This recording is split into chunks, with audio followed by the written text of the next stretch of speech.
Til zodi qandoq shakllangan? Agar biz yangi tug'ilgan bir necha buvoqni sirtqi dunyodan ayirib, bir eg'izmi gap qilmay cho'ng qilsak, ular zodi qandoq tilda so'zlaydigan bo'lib cho'ng bo'ladi. 1920-yili 9-oyda Hindistonlik bir odam Kalkutsi rayonining janubidagi o'rmonlikdan o'tayotganda tuyuqsiz bo'rining qo'ynidagi ikki kichik qiz bolani bayqab qoladi. Hamda ularni lagerga ilib ketib, ko'ngilda men ikki bolaning jinini qutqizib oldim deb o'ylaydi. Ammo lagerga qaytgandan keyin bu bolalarning harakati bu odamni qattiq qo'rqitadi. Chunki bu bolalar kichikdan tortib bo'ri to'pining orasida cho'ng bo'lgan bo'lib, ularning harakati hamda xarakter alaydiklari undan boshqa purash ko'rish anglash sezimlari bo'rininkiga o'xshash bo'lib chiqadi. Hatto yemeklik jihatdan ular pishiq narsalarga aslo qiziqmaydi. Asosan pishmagan xam narsalarni yeydi. Undan boshqa bu odamni eng hayron qoldirgani bu ikki bola o'zaro aloqa qilish jarayonidagi til aloqasi mo insonlarningki qat'iy o'xshamaydi. Dal mush ishning yuz berishi tadqiqotchilarning agar insonlar hech qanday til bor rayonda cho'ng bo'lmasa, zodi hozirgidek murakkab til sistemasini shakllantirib chiqa olamdi. Har xil klassik teatr shundaqla eng yangi kino filmlarni dal vaqt ko'rmoqchi bo'lsanglar, Laglag 66 saloniga egishib olinglar. Oylik azonlik haqqi oralda o'tgan. Agar shakllantirib chiqa olmasa, undaqda insonlarning hozirgi til sistemasi zodi qanday shakllangan degan masala ustida qattiq o'ylantirib qo'ydi.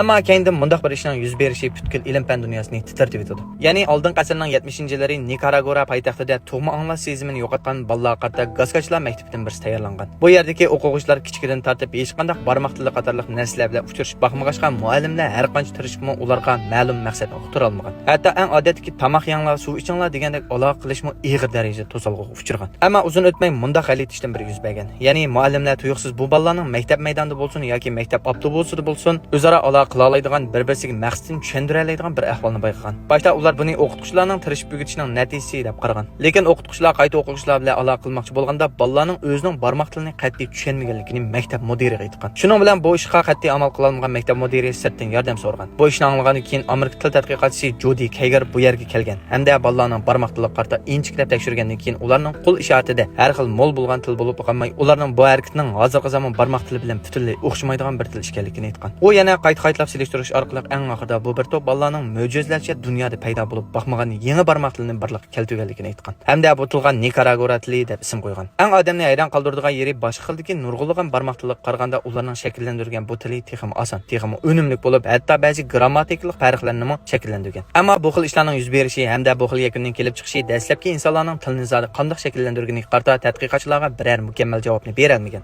Lekin yuqorqi isbotlardan shuni muayyanlashtirgili bo'ladiki, ya'ni insonlar tug'ilgandan tortib til muhitidan ayrilsa, murakkab ijtimoiy aloqa sistemasi jarayonida o'ziga tava bo'lgan aloqa qilish vositasini yarata oladi ekan. Bu ish qarta yana ba'zilar insonlarning til qurilmasini shakllantirish iqtidori ma'lum nuqtadan qaraganda tadrijiy taraqqiyot jarayonidagi tug'ma irsiyatlik iqtidor tarafidan belgilangan deb qaragan. Bu hisobda har bir odamning DNAsida mukammal bo'lgan til sistemasi shakllangan bo'lib, maylisiz ucharni qaysi xil usul bilan yetkazing, oxirida o'zaro tushuna oladigan bir til bo'lib shakllana oladi deganlik.